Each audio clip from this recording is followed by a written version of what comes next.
প্রচলিত আছে যে এক বাদশা ছিলেন যার কেবল একটিই কন্যা ছিল। সেই কন্যার নাম ছিল আয়েশা। বাদশা তার কন্যাকে অত্যন্ত ভালোবাসতেন। তিনি তার প্রতিটি ইচ্ছা পূরণ করতেন এবং তার প্রতিটি প্রয়োজনের খেয়াল রাখতেন। শাহজাদি আয়েশার কাছে সেই সব কিছু ছিল যা একজন বাদশার কন্যার কাছে থাকা উচিত। মূল্যবান জহরত, চমৎকার পোশাক, সোনা রূপার গহনা এবং একটি আলিশান প্রাসাদ। কিন্তু বাদশা প্রায়ই তাকে একটি প্রশ্ন করতেন। বেটি আয়েশা, এই সব নেয়ামত তোমাকে কে দিয়েছে? এই প্রাসাদ, এই জহরত, এই আরামের জীবন, এই সব তোমাকে কে দিয়েছে? আয়েশা সবসময় হেসে জবাব দিত, আব্বাজান, এই সব আল্লাহ তালার দান। এই জবাব বাদশার কাছে অসহ্য লাগত। তার মনে হতো যে তার কন্যা তার কদর করছে না। তিনি তো দিনরাত পরিশ্রম করে সালতানাত চালান, যুদ্ধে যান, শত্রুদের সাথে লড়েন, আর তার কন্যা বলে কিনা এই সব আল্লাহর দান। একদিন বাদশাহ দরবারে বসেছিলেন। তার দরবারি, উজির এবং আমিররা সবাই উপস্থিত ছিলেন। বাদশাহ শাহজাদি আয়েশাকে ডেকে পাঠালেন। আয়েশা যখন দরবারে আসল, বাদশাহ উচ্চস্বরে জিজ্ঞেস করলেন, আয়েশা, আমি তোমাকে শেষবারের মতো জিজ্ঞেস করছি, এই প্রাসাদ, রাজকীয় জাঁকজমক, এই সব কিছু তোমাকে কে দিয়েছে? আয়েশা আদবের সাথে মাথা নত করে বলল, হুজুর, এই সব আল্লাহ তালার রহমত। তিনিই সবাইকে রিজিক দেন, তিনিই নেয়ানত দান করেন। বাদশার মুখ রাগে লাল হয়ে গেল। তিনি মেঝে মুষ্টি আঘাত করে বললেন, তোমার কি মনে হয় না যে আমি তোমাকে এই সব দিয়েছি? আমি কি তোমার বাবা নই? আয়েশা নম্রভাবে বলল, আব্বাজান, আপনি অবশ্যই আমার পিতা এবং আমি আপনাকে অনেক সম্মান করি। কিন্তু আসলে তো সবকিছু আল্লাহর ইচ্ছাতেই হয়। আপনিও তো তারই অনুগ্রহে বাদশা। এ কথা শুনে পুরো দরবারে নিস্তব্ধতা নেমে আসল। উজির এবং দরবারীরা একে অপরের দিকে তাকাতে লাগল। বাদশার এতটাই রাগ হল যে তার চোখ রক্তবর্ণ হয়ে গেল। আচ্ছা, বাদশা গর্জে উঠলেন, তাহলে তুমি বলছো যে সব কিছু আল্লাহর দান এবং আমার কোনো অবদান নেই? আজ আমি তোমাকে দেখাচ্ছি যে যখন বাবার ছায়া মাথা থেকে সরে যায় তখন কি হয়। আয়েশা ঘাবড়ে গেল। সে বলল, আব্বাজান, আমি আপনার কোনো অপমান করিনি, আমি তো কেবল। বাদশা তাকে থামিয়ে দিলেন। তুমি বলো যে আল্লাহ সব কিছু দেন। চলো, আজ আমরা দেখি তোমার আল্লাহ তোমার জন্য কি করেন। এরপর বাদশা তার প্রহরীদের হুকুম দিলেন, প্রাসাদের বাইরে যাও এবং যে প্রথম ফকির বা ভিখারিকে দেখবে তাকে এখানে নিয়ে আসো। আজ আমি আমার মেয়ের বিয়ে তার সাথেই দেব। পুরো দরবার হতভম্ব হয়ে গেল। উজিরে আজম এগিয়ে এসে বললেন, হুজুর, এ আপনি কি বলছেন? শাহজাদির বিয়ে একজন ফকিরের সাথে? বাদশা রাগে বললেন, এটি আমাদের আদেশ, যাও এবং এক্ষুনি একজন ফকিরকে নিয়ে আসো। প্রহরীরা বাইরের দিকে দৌড়াল। আয়েশা শক্ত হয়ে গেল। সে বাদশার পায়ে লুটিয়ে পড়ে বলল, আব্বাজান, আমার কোনো ভুল হয়ে থাকলে মাফ করে দিন, কিন্তু আমাকে এভাবে শাস্তি দেবেন না। বাদশা তার দিকে না তাকিয়ে বললেন, তুমি বলেছিলে যে আল্লাহ সব কিছু দেন, এখন তিনিই তোমার নসিব ঠিক করবেন। যে ফকির প্রথমে মিলবে তার সাথেই তোমার বিয়ে হবে। কিছুক্ষণ পর প্রহরীরা একজন লোককে নিয়ে আসলো। সেই লোকটি বৃদ্ধ ছিল। তার পোশাক ছিল ছিঁড়ে যাওয়া পুরনো।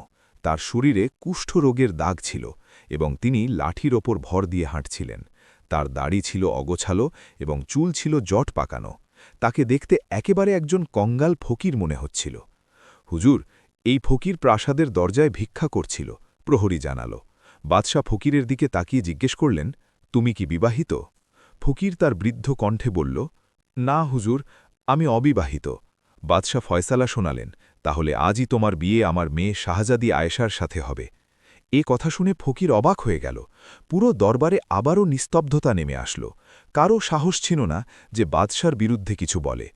ফকির বলল, কিন্তু হুজুর, আমার কাছে তো কিছুই নেই, না ঘর আছে, না ধনসম্পদ, আমি শাহজাদিকে কি দেব?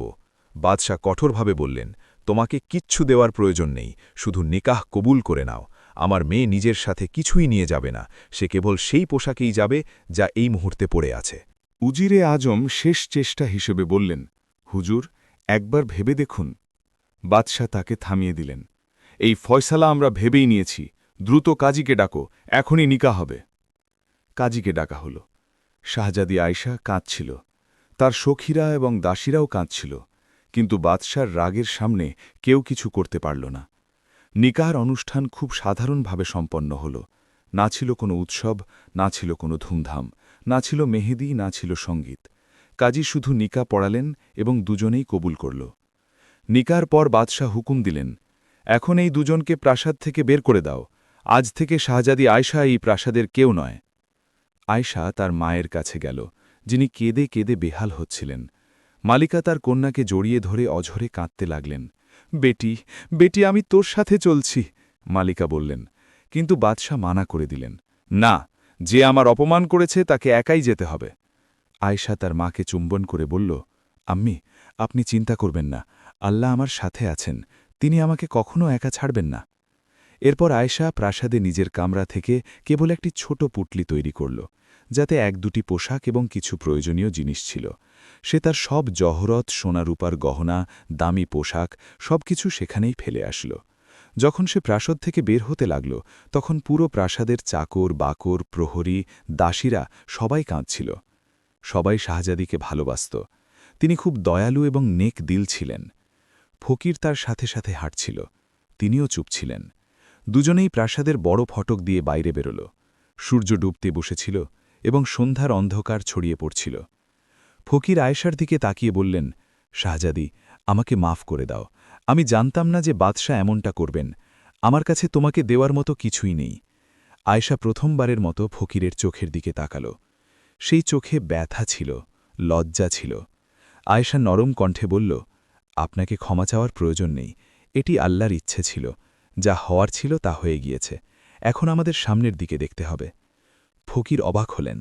তিনি ভেবেছিলেন শাহজাদি কাঁদবেন, চিৎকার করবেন, অভিযোগ করবেন, কিন্তু এর বদলে তিনি এতটা শান্তভাবে কথা বলছেন। আপনি কোথায় থাকেন? আয়েশা জিজ্ঞেস করল।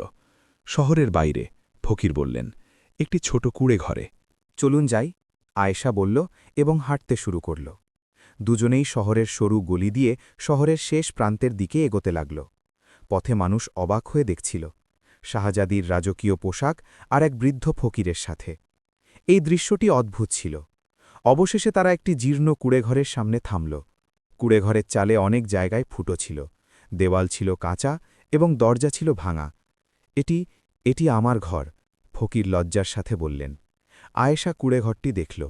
এক মুহূর্তের জন্য তার চোখে জল আসল। তিনি আলিশান প্রাসাদে বড় হয়েছেন, নরম বিছানায় ঘুমাতেন, সুন্দর ঘরে থাকতেন। আর এখন? কিন্তু তারপর তিনি নিজের চোখের জল মুছে কুঁড়েঘরের ভেতরে চলে গেলেন। ভেতরে কেবল একটি পুরনো বিছানা ছিল, একটি ভাঙা চুলা এবং কিছু বাসনপত্র। আয়েশা পুটলিটি নিচে রাখল এবং মনে মনে আল্লাহর শুকরিয়া আদায় করল। আল্লাহ, তুমি আমাকে এই পরীক্ষা দিয়েছ, আমি তোমার ফয়সালায় রাজি আছি। আমাকে হিম্মত দাও, যাতে আমি এই কঠিন সময়ে সবর করতে পারি। ফকির বললেন, শাহজাদি, তুমি এখানে থাকো, আমি বাইরে কুঁড়েঘরের সামনে ঘুমিয়ে যাব। না, আয়েশা বলল, আপনি ভেতরেই থাকুন, আমি ব্যবস্থা করে নেব। আমাদের দুজনকে এখানে একসাথেই থাকতে হবে। ফকির অবাক হলেন। শাহজাদির মধ্যে অভিযোগের কোনো চিহ্ন ছিল না, সে তাকে সম্মান করছিল। রাত হল, দুজনেই কিছু খেলেন না, কারণ ঘরে কিছুই ছিল না। আয়েশা এক কোণে শুয়ে পড়ল আর ফকির অন্য কোণে। আয়েশা ঘুমাতে পারল না। সারা রাত তার নিজের প্রাসাদ, তার আম্মি, তার সখীদের কথা মনে আসছিল, কিন্তু সাথে সাথে তার আল্লাহর ওপর পূর্ণ বিশ্বাস ছিল। সকাল হলে আয়েশা তাড়াতাড়ি উঠল। সে কুঁড়েঘর পরিষ্কার করতে শুরু করল। ফকিরও উঠে গেলেন এবং অবাক হয়ে তাকে দেখতে লাগলেন। আপনার ক্ষুধা লেগেছে হয়তো, আয়েশা বলল, কিন্তু ঘরে কিছুই নেই। ফকির বললেন, আমি ভিক্ষা করতে যাচ্ছি, আজ কিছু মিললে আমরা খেয়ে নেব।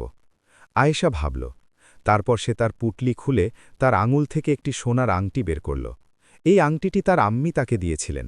এই নিন, আয়েশা আংটিটি ফকিরকে দিল। এটি বিক্রি করে দিন, এটি দিয়ে আমাদের কিছুদিনের খাবারের ব্যবস্থা হয়ে যাবে। আর হ্যাঁ, একটি ছোট ঘরও ভাড়ায় নিয়ে নিন, যা এই কুঁয়েঘরের চেয়ে ভালো হয়। ফকির আংটিটি দেখলেন, সেটি সোনার ছিল এবং তাতে পাথর বসানো ছিল। এটি অনেক দামি ছিল। কিন্তু শাহজাদি, এটি তো অনেক দামি, হয়তো তোমার জন্য কোনো স্মৃতি। প্রতিটি জিনিসের একটি সময় থাকে আয়েশা, এখন আমাদের খাবার ও আশ্রয়ের প্রয়োজন। স্মৃতি হৃদয়ে থাকে, জিনিসের মধ্যে নয়। ফকির আংটি নিয়ে বাজারে চলে গেলেন। সেখানে একজন স্বর্ণকারের দোকানে গিয়ে আংটিটি দেখালেন। স্বর্ণকার আংটিটি দেখে তার চোখ চকচক করে উঠল। এটি তো চমৎকার আংটি, স্বর্ণকার বলল, তুমি এটি কোথায় পেলে? এটি এটি আমার, ফকির দ্বিধাভলে বললেন। স্বর্ণকারের সন্দেহ হল, কিন্তু তিনি কিছু বললেন না। তিনি ফকিরকে ভালো দাম দিলেন। ফকির টাকা নিলেন এবং একটি ছোট ঘর ভাড়ায় নিলেন। তারপর খাবারের সামান কিনলেন। যখন তিনি ফিরে আসলেন, আয়েশা কুঁড়ে ঘরটি পরিষ্কার পরিচ্ছন্ন করে ফেলেছিল। ফকির তাকে জানালেন যে তিনি একটি ঘর ভাড়ায় নিয়েছেন। দুজনেই সেই নতুন ঘরে চলে গেলেন। ঘরটি ছোট ছিল, কিন্তু কুঁড়ে ঘরের চেয়ে ভালো ছিল।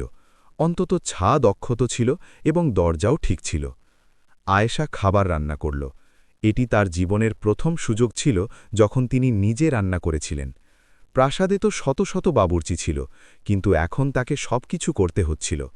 খাবার খুব একটা ভালো হল না, কিন্তু দুজনেই আল্লাহর শুকরিয়া আদায় করলেন এবং খাবার খেলেন। সন্ধ্যায় যখন দুজনে বসেছিলেন, আয়েশা ফকিরকে জিজ্ঞাসা করল, আপনার নাম কি? আমি এখন পর্যন্ত জিজ্ঞাসা করতে পারিনি। আমার নাম ইলিয়াস, ফকির বললেন। ইলিয়াস, আয়েশা পুনরাবৃত্তি করল। সুন্দর নাম। আপনি কি সবসময় ফকির ছিলেন? ইলিয়াস একটি দীর্ঘশ্বাস ফেললেন। না শাহজাদি, এক সময় আমার কাছেও সবকিছু ছিল, কিন্তু তকদিরে অন্য কিছু লেখা ছিল। আয়েশা মন দিয়ে শুনল। ইলিয়াস তার কাহিনী শোনালেন। তিনি একজন বণিকের ছেলে ছিলেন। তার কাছে অনেক ধন সম্পদ ছিল, কিন্তু একদিন সমুদ্রে তার সব জাহাজ ডুবে গেল। সব কিছু শেষ হয়ে গেল।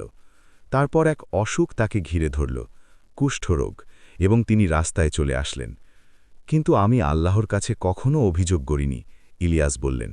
যিনি দিয়েছিলেন তিনিই নিয়ে নিয়েছেন। এটি তারই ইচ্ছা ছিল। আয়েশা শুনে বলল, আপনি ঠিকই বলেছেন। আল্লাহ প্রতিটি মানুষকে পরীক্ষা করেন, কখনো সম্পদ দিয়ে, কখনো অভাব দিয়ে। আসল পরীক্ষা হল এটিই যে আমরা তার ফয়সালায় কিভাবে সন্তুষ্ট থাকি। দুজনের মধ্যে এক অদ্ভুত বোঝাপড়া তৈরি হচ্ছিল। দুজনেই নিজ নিজ বিপদ দেখেছিলেন এবং দুজনেই আল্লাহর উপর ভরসা হারাননি। কিছুদিন এভাবেই কেটে গেল। আয়েশা ঘরের কাজ করত এবং ইলিয়াস বাইরে গিয়ে ছোটখাটো কাজ খুঁজতেন। কখনো কারো দোকানে সামান রাখতেন, কখনো বোঝা বইতেন। যা কিছু মিলত তা দিয়েই দুজনের দিন চলত। একদিন আয়েশা তার পুটলি থেকে কিছু পোশাক বের করল। এগুলো সেই রাজকীয় পোশাক ছিল যা তার কাছে ছিল। তিনি ভাবলেন যে এগুলো বিক্রি করে দেওয়া উচিত। ইলিয়াস, তিনি বললেন, এই পোশাকগুলো নিয়ে যান এবং বাজারে বিক্রি করে দিন। এগুলো থেকে আমাদের কিছু টাকা মিলবে।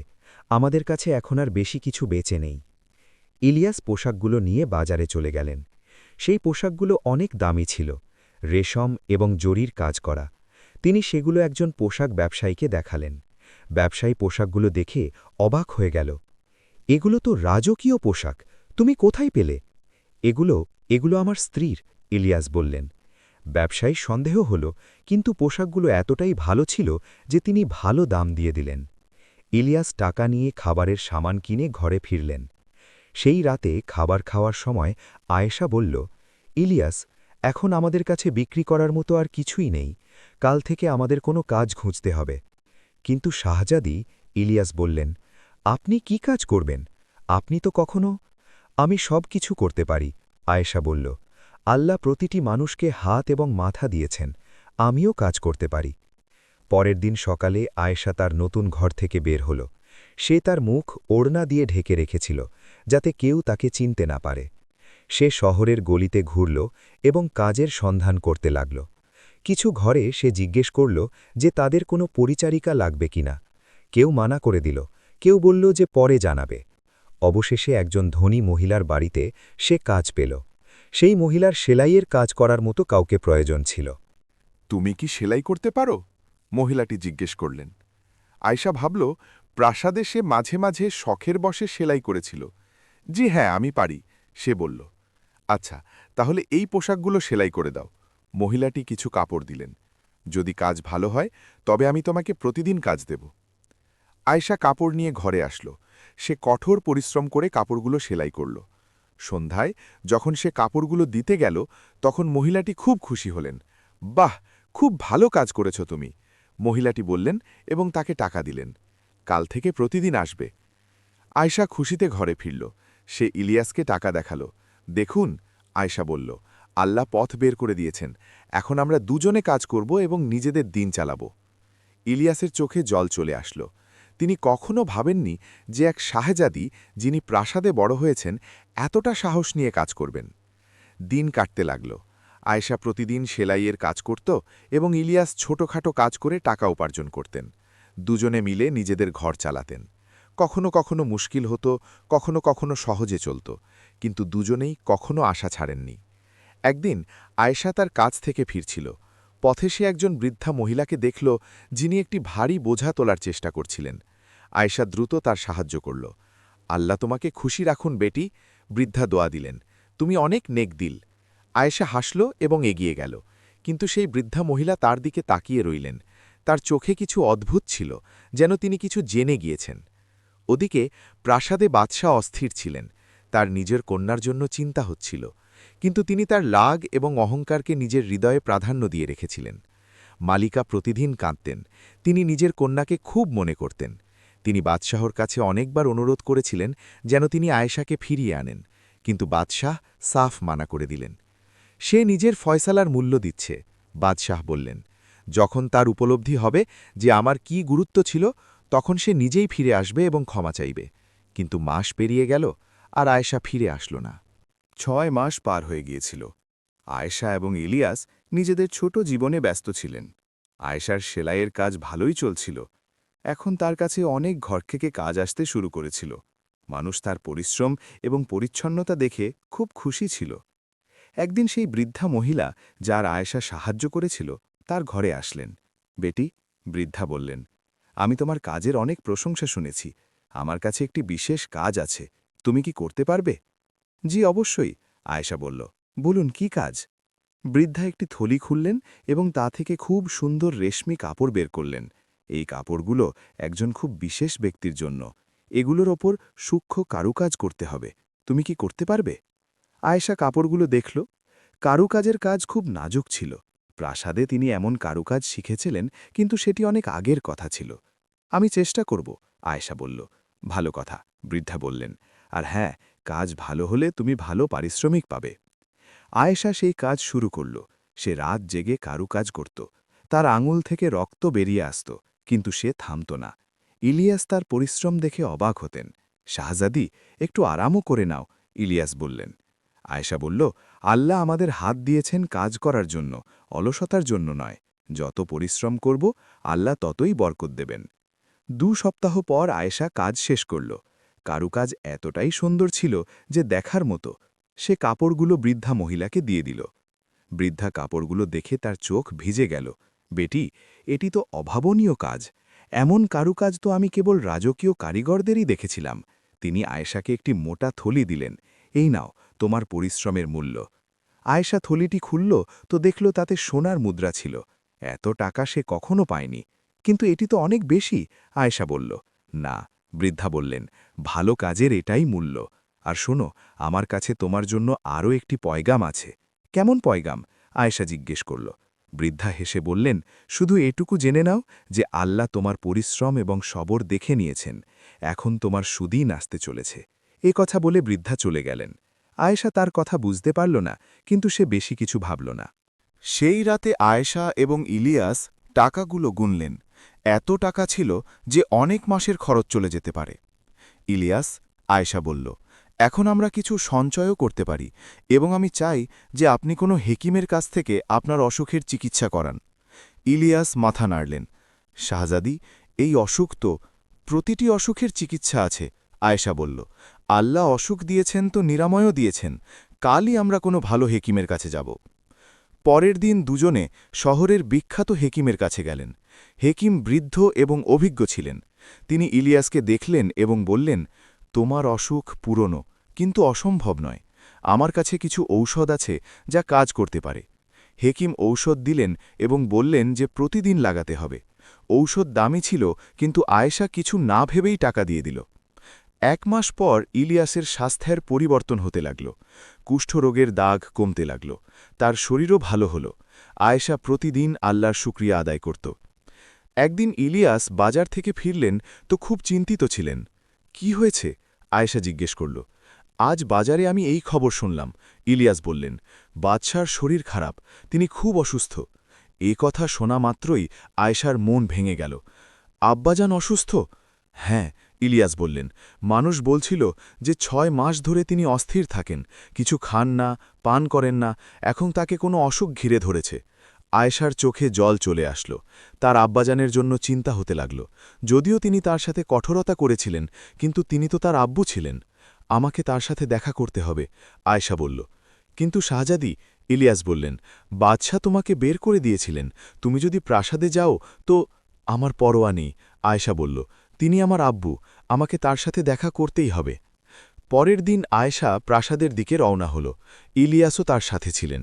যখন তারা প্রাসাদের দরজায় পৌঁছালেন, প্রহরীরা তাদের থামিয়ে দিল। কে তোমরা? একজন প্রহরী জিজ্ঞেস করল। আমি বাদশার কন্যা, আয়েশা বলল।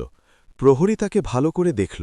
তার পোশাক সাধারণ ছিল, মুখ ওড়িয়া দিয়ে ঢাকা ছিল। শাহজাদি? প্রহরী সন্দেহের সাথে বলল। কিন্তু শাহজাদি তো। তখনই উজিরে আজম সেখান দিয়ে যাচ্ছিলেন। তিনি কণ্ঠস্বর শুনে থেমে গেলেন। তিনি আয়েশাকে দেখলেন এবং সাথে সাথে চিনে ফেললেন। শাহজাদি, উজির চমকে উঠলেন। আপনি এখানে? জি উজির সাহেব, আয়েশা বলল। আমাকে আব্বাজানের সাথে দেখা করতে হবে, শুনলাম তিনি অসুস্থ। উজিরের চোখে জল চলে আসলো।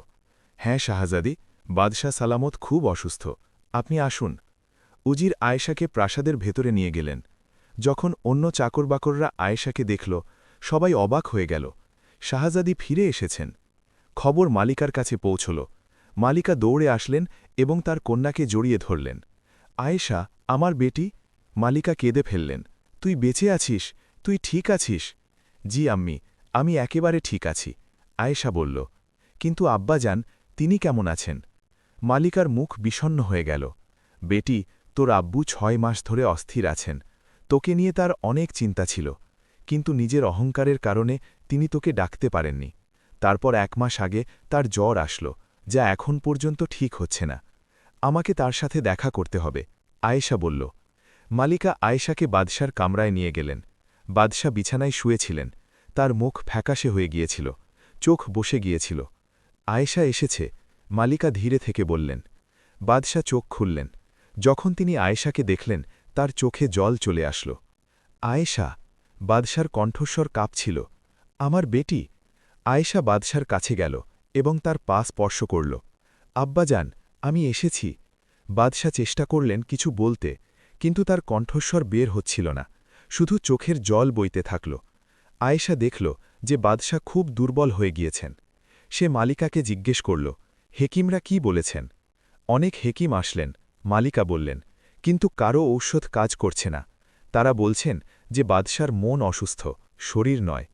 আয়েশা বুঝতে পারল। সে ভাবল, আব্বাজান তার কারণে কষ্ট পেয়েছেন। তার মনে হয়েছে যে আমি রাগান্বিত আছি। আব্বাজান, আয়েশা নরম করে বলল, আমি আপনার উপর একদমই রাগ করে নেই। যা কিছু হয়েছে তা আল্লাহর ইচ্ছা ছিল।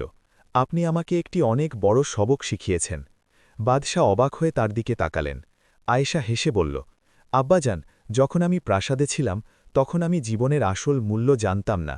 আমি জানতাম না যে একটি রুটি উপার্জনের জন্য কতটা পরিশ্রম করতে হয়। আমি জানতাম না যে গরিব মানুষ কিভাবে দিন চালায়। বাদশাহ মন দিয়ে শুনছিলেন। কিন্তু এই 6 মাসে, আয়েশা বলল, আমি অনেক কিছু শিখেছি। আমি শিখেছি যে জীবনের সবচেয়ে জরুরি জিনিস হল সাবার। আমি শিখেছি যে আল্লাহ প্রতিটি অবস্থায় আমাদের সাথে আছেন। আর আমি এটিও শিখেছি যে আপনি আমাকে যা কিছু দিতেন তা আপনার পরিশ্রম এবং ভালোবাসার কারণে ছিল। বাদশার চোখ থেকে অশ্রু বইতে লাগল। আব্বাজান, আয়েশা বলল, আমাকে মাফ করে দিন যদি আমার কথায় আপনার কষ্ট হয়ে থাকে। আমি এটি বলতে চেয়েছিলাম যে হ্যাঁ, আপনি আমাকে অনেক কিছু দিয়েছেন, কিন্তু আপনিও তো আল্লাহর বান্দা। আল্লাহ আপনাকে শক্তি দিয়েছেন, আপনাকে বাদশাহত দিয়েছেন, এবং আপনি নিজের পরিশ্রমে এটি ধরে রেখেছেন। তাই দুটি কথাই সত্য, আপনার পরিশ্রমও এবং আল্লাহর দানও। বাদশাহ হিম্মত করে হাত বাড়ালেন এবং আয়েশার মাথায় রাখলেন। বেটি, আমাকে মাফ করে দে। আমি রাগের মাথায় তোকে। না আব্বাজান, আয়েশা বলল, আপনার ক্ষমা চাওয়ার প্রয়োজন নেই। যা হয়েছে ভালোই হয়েছে। আল্লাহ আমাকে একটি নতুন জীবন দিয়েছেন, নতুন সবক দিয়েছেন। মালিকা সহ সবাই কাঁদছিল। পুরো কামরায় একটি অদ্ভুত প্রশান্তি ছিল। বাদশাহ জিজ্ঞেস করলেন, তুই কোথায় ছিলি? এতদিন কিভাবে থাকলি? আয়েশা হেসে সবকিছু জানাল। সে বলল যে কিভাবে সে এবং ইলিয়াস পরিশ্রম করেছেন, কিভাবে সে সেলাই এবং কারুকাজের কাজ করেছে, কিভাবে ইলিয়াসের অসুখের চিকিৎসা হয়েছে। বাদশাহ সব কিছু শুনতে থাকলেন। বাদশাহ তার মেয়ের সাহসিকতায় অত্যন্ত গর্বিত বোধ করছিলেন। তিনি ফকিরের কথা জিজ্ঞাসা করলেন, সে কেমন আছে? আয়েশা বলল, ইলিয়াস অত্যন্ত নেক মানুষ, তিনি আমাকে অনেক সম্মান দিয়েছেন, কখনো কোনো খারাপ কথা বলেননি, সব সময় আমার খেয়াল রেখেছেন। আল্লাহ আমাকে একজন খুব ভালো স্বামী দিয়েছেন। বাদশাহ বুঝতে পারলেন যে তিনি যাকে ফকির ভেবেছিলেন সে আসলে একজন অত্যন্ত শরীফ মানুষ। বাদশাহ বললেন, আমি তার সাথে দেখা করতে চাই। ইলিয়াসকে ডেকে পাঠানো হল। যখন সে কামরায় এলো, বাদশাহ তাকে ভালো করে লক্ষ্য করলেন। এই 6 মাসে ইলিয়াস বদলে গিয়েছিল। তার অসুখ এখন প্রায় সেরে গিয়েছিল। তার মুখ ছিল পরিষ্কার। বাদশাহ বললেন, ইলিয়াস, তুমি আমার মেয়ের অনেক সেবা করেছ, তুমি তাকে সম্মান দিয়েছ, আমি তোমার কাছে কৃতজ্ঞ।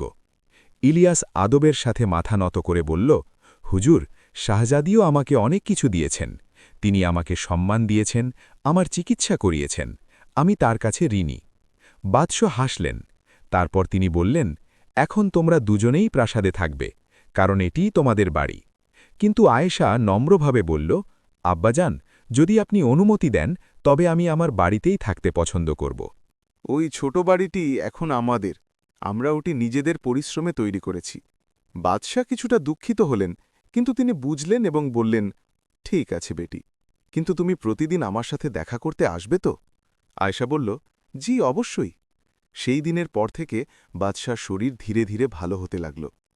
আয়েশার আশাতে তিনি মানসিক প্রশান্তি পেলেন। আয়েশা প্রতিদিন প্রাসাদে আসত এবং নিজের বাবা মায়ের সাথে দেখা করত, কিন্তু রাতে ইলিয়াসের সাথে নিজের সেই ছোট বাড়িতেই ফিরে যেত। একদিন বাদশাহ আয়েশাকে বললেন, বেটি, আমি চাই তুই এবং ইলিয়াস প্রাসাদেই থাকো, আমি ইলিয়াসকে আমার সালতানাতের উত্তরাধিকারী বানাতে চাই। আয়েশা এবং ইলিয়াস দুজনেই অবাক হয়ে গেল, কিন্তু ইলিয়াস বলল, আমি তো একজন সাধারণ মানুষ, আমি কিভাবে বাদশাহত সামলাব? বাদশাহ বললেন, তোমার কাছে সবচেয়ে জরুরি জিনিসটি আছে, একটি নেক হৃদয়, বাকি সব কিছু শিখে নেওয়া যায়। কিন্তু সেই রাতেই একটি অদ্ভুত ঘটনা ঘটল। আয়েশা এবং ইলিয়াস তাদের বাড়িতে ছিলেন। হঠাৎ ইলিয়াস বলল, আয়েশা, তোমাকে আমার কিছু বলার আছে। আয়েশা বলল, জি বলুন। ইলিয়াস একটি দীর্ঘশ্বাস নিয়ে বলল, আমি তোমার এবং তোমার বাবা মায়ের কাছে মিথ্যে বলেছি। আয়েশা চমকে উঠে বলল, মিথ্যে? কেমন মিথ্যে? ইলিয়াস বলল, আমি কোনো সাধারণ ফকির নই, আসলে আমি পাশের সালতানাতের শাহজাদা। আয়েশা বিশ্বাস করতে পারছিল না। কি? ইলিয়াস তার পুরো কাহিনী শোনাল। আমার আব্বু একটি ছোট সালতানাতের বাদশা ছিলেন। একদিন আমি খবর পেলাম যে তোমার বাবা রাগের মাথায় এক ফকিরের সাথে তোমার বিয়ে দিয়েছেন। আমার মনে হল যে তোমার হয়তো সাহায্যের প্রয়োজন হবে, তাই আমি ফকিরের ছদ্মবেশে এসেছিলাম। আয়েশা হতভম্ব হয়ে গেল। সে বলল, কিন্তু ওই কুষ্ঠরোগ, ওটি তো সত্যি ছিল। ইলিয়াস বলল, আমার সত্যিই ওই অসুখ হয়েছিল, কিন্তু আমার কাছে অনেক ধনসম্পদ ও হেকিম ছিল, আমি চাইলে আগেই চিকিৎসা করাতে পারতাম। কিন্তু আমি ভেবেছিলাম যে আমি যদি আমার আসল পরিচয় লুকিয়ে তোমাকে সাহায্য করি তবে হয়তো। আয়েশা জিজ্ঞেস করল, তবে হয়তো কি? ইলিয়াস লজ্জা পেয়ে বলল, তবে হয়তো তুমি আমাকে আমার চেহারা বা আমার অবস্থানের জন্য নয়, বরং আমার আসল ব্যক্তিত্বের জন্য চিনতে পারবে। আয়েশার মাথায় সব কিছু ঘুরতে লাগল, সেই বৃদ্ধা মহিলা, সেই মূল্যবান কারুকাজের কাজ, সেই রহস্যময় কথা, সব কিছু পরিষ্কার হয়ে গেল। আয়েশা জিজ্ঞেস করল, তাহলে ওই বৃদ্ধা মহিলাও কি? ইলিয়াস বলল, তিনি আমার দাদির খাস পরিচারিকা ছিলেন, আমি তাকে পাঠিয়েছিলাম তোমার পরীক্ষা নেওয়ার জন্য। আয়েশার রাগও হল, আবার অবাকও হল। সে বলল, তুমি আমার কাছে লুকিয়েছিলে কেন? ইলিয়াস বলল, কারণ আমি দেখতে চেয়েছিলাম তুমি আসলে কেমন। প্রাসাদের শাহজাদিকে তো সবাই সম্মান দেয়, কিন্তু একজন ফকিরের স্ত্রীকে কে সম্মান দেয়? তুমি আমাকে সম্মান দিয়েছ, আমার খেয়াল রেখেছ, আমার জন্য পরিশ্রম করেছ, তুমি আমাকে আমার ব্যক্তিত্বের জন্য ভালোবেসেছ, আমার অবস্থানের জন্য নয়।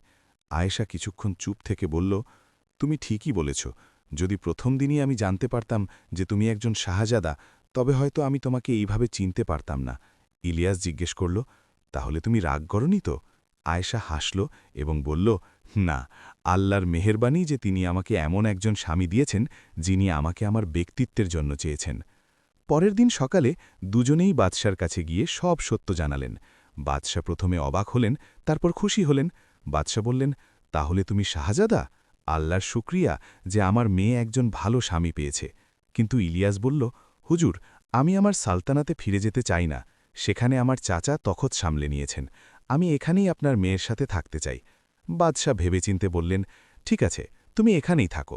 আমি তোমাকে আমার সালতানাতের ওয়ারিশ বানাচ্ছি। কিন্তু আয়েশা বলল, আব্বাজান, যদি আপনি অনুমতি দেন তবে আমরা আমাদের নিজস্ব ব্যবসা শুরু করতে চাই। বাদশাহ অবাক হয়ে বললেন, ব্যবসা? আয়েশা বলল, জি হ্যাঁ, আমি সেলাই এবং কারুকাজের কাজ জানি। আমি এবং ইলিয়াস মিলে পোশাকের ব্যবসা শুরু করতে চাই। আমরা নিজেদের পরিশ্রমে উপার্জন করতে চাই। বাদশাহ আবার তার মেয়ের সাহস এবং বুদ্ধিমত্তার জন্য গর্বিত হলেন। তিনি বললেন, ঠিক আছে, কিন্তু অন্তত শুরুর জন্য তুমি আমার থেকে সাহায্য নাও। আয়েশা এবং ইলিয়াস রাজি হল। বাদশাহ তাদের বাজারে একটি ভালো দোকান পাইয়ে দিলেন। আয়েশা নিজের পরিশ্রমে ব্যবসা শুরু করল। তার কারুকাজ এবং সেলাই এতটাই বিখ্যাত হয়ে গেল যে দূর দূরান্ত থেকে মানুষ আসতে লাগল। ইলিয়াসও ব্যবসায় হাত বাড়াত। দুজনে মিলে একটি সফল ব্যবসা দাঁড় করিয়ে দিল। 2 বছর কেটে গেল। আয়েশা এবং ইলিয়াসের ব্যবসা খুব সফল হয়েছিল।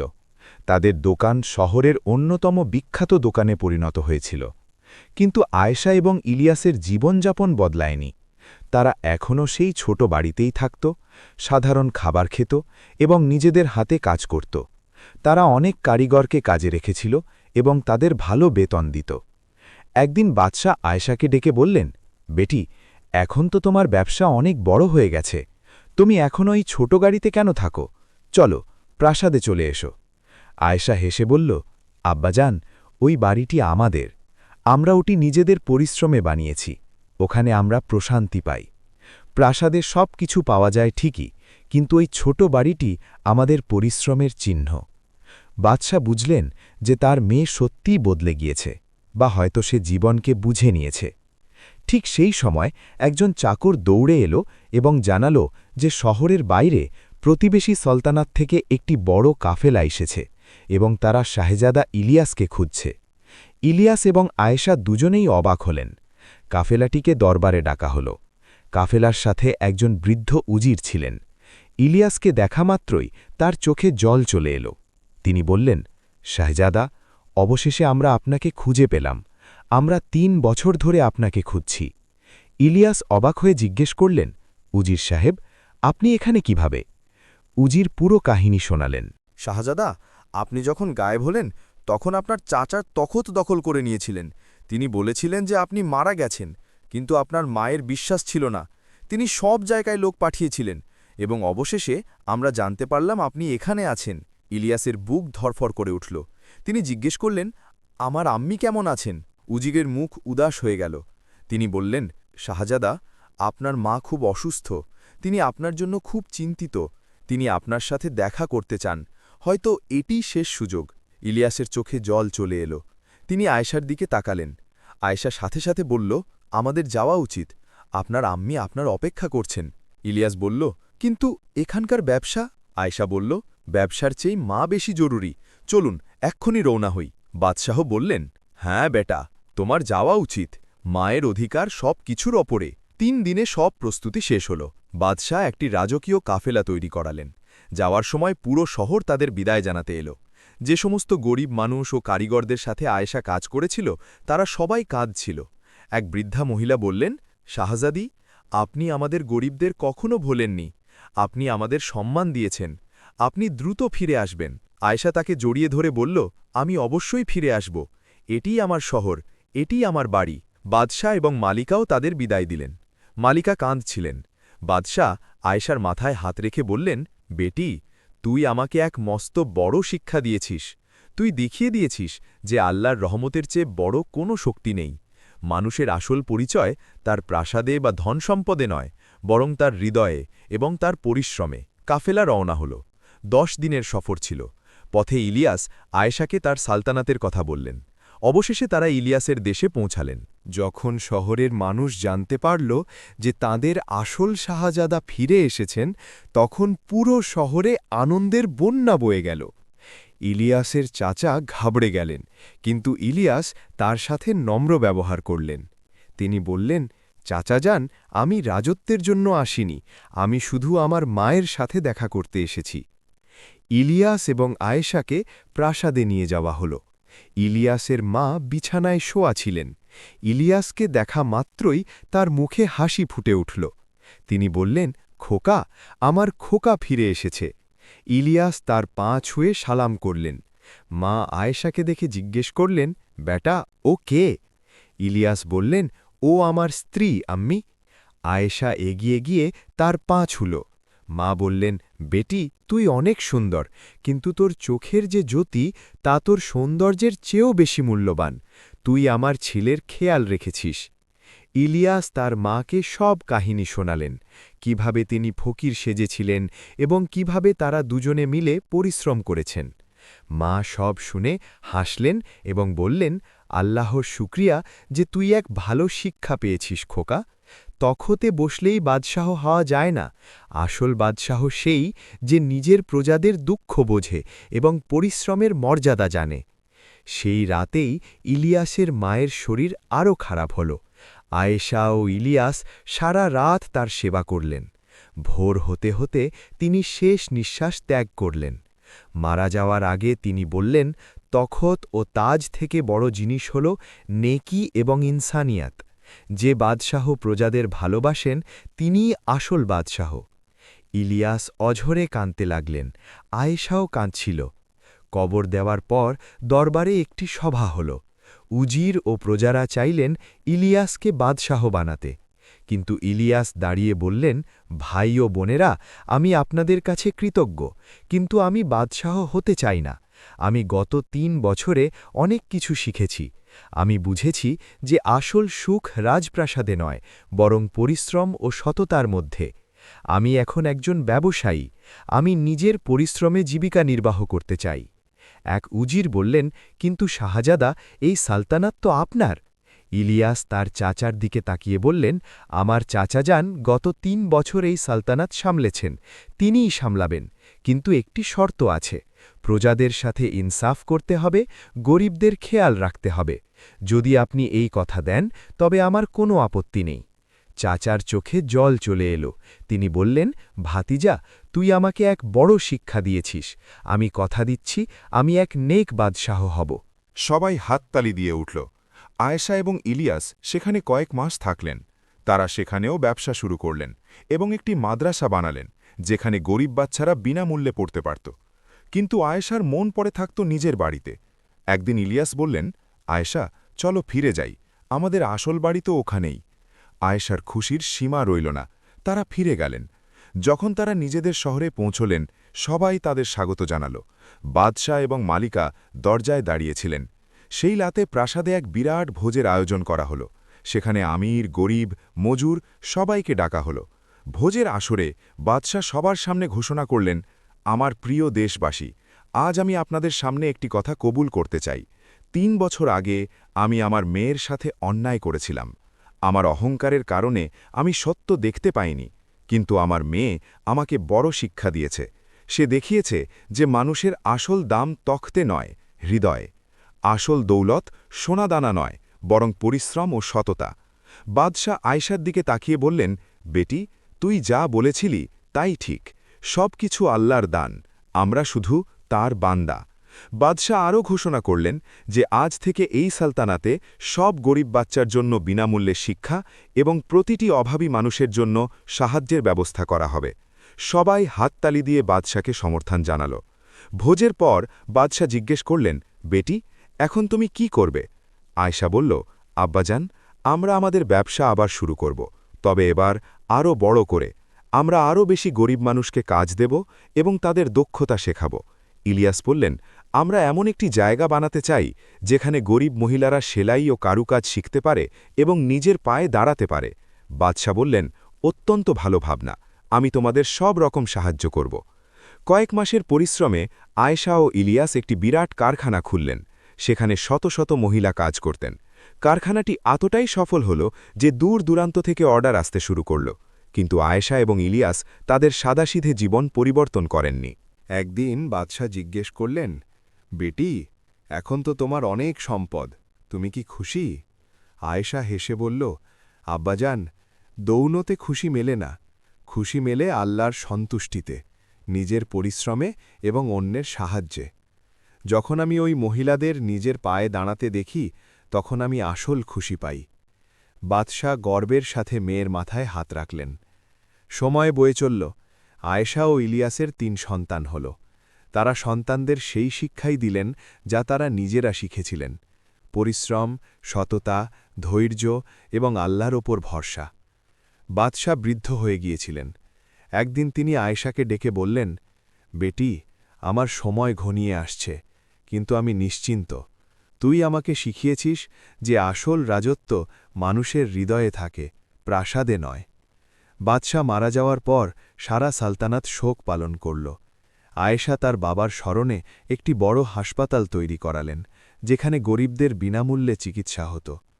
বহু বছর কেটে গেল। আয়েশা এবং ইলিয়াস বৃদ্ধ হলেন। সন্তানরা বড় হয়ে বাবা মায়ের দেখানো পথেই চলতে লাগল। একদিন আয়েশা এবং ইলিয়াস সেই পুরনো ছোট বাড়িতেই বসেছিলেন, যেখানে তারা জীবন শুরু করেছিলেন।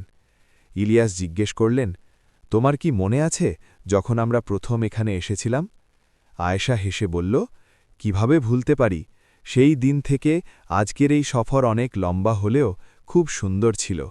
আমরা একসাথে সব মুশকিল সামলেছি এবং আল্লাহ আমাদের অনেক কিছু দিয়েছেন। ইলিয়াস বললেন, সবচেয়ে বড় কথা, আমরা একে অপরকে পেয়েছি এবং শিখেছি যে আসল দৌলত ভালোবাসা, পরিশ্রম ও সবরের মধ্যে থাকে। দুজনে খামোশ হয়ে আকাশের দিকে তাকিয়ে রইলেন। তাদের জীবন, পরিশ্রম, সবর এবং আল্লাহর উপর ভরসার এক অনন্য দৃষ্টান্ত হয়ে রইল। আর আজও মানুষ সেই শাহজাদির গল্প শোনায় যে তার বাবাকে শিখিয়েছিল যে আসল দাতা কেবল আল্লাহ তাআলা। সমাপ্ত। এই কাহিনী থেকে আমরা এই শিক্ষা পাই যে আল্লাহর রহমতই সবচেয়ে বড়। প্রতিটি নিয়ামত তাঁরই দান। সবরের ফল মিষ্টি হয়, পরিশ্রমের কোনো বিকল্প নেই। অহংকার মানুষকে নিচে নামিয়ে দেয় এবং বিনয়ে মানুষকে ওপরে তোলে। বাবা মায়ের হক সবচেয়ে বড়। তারা কঠোর হলেও আমাদের তাদের সম্মান করা উচিত।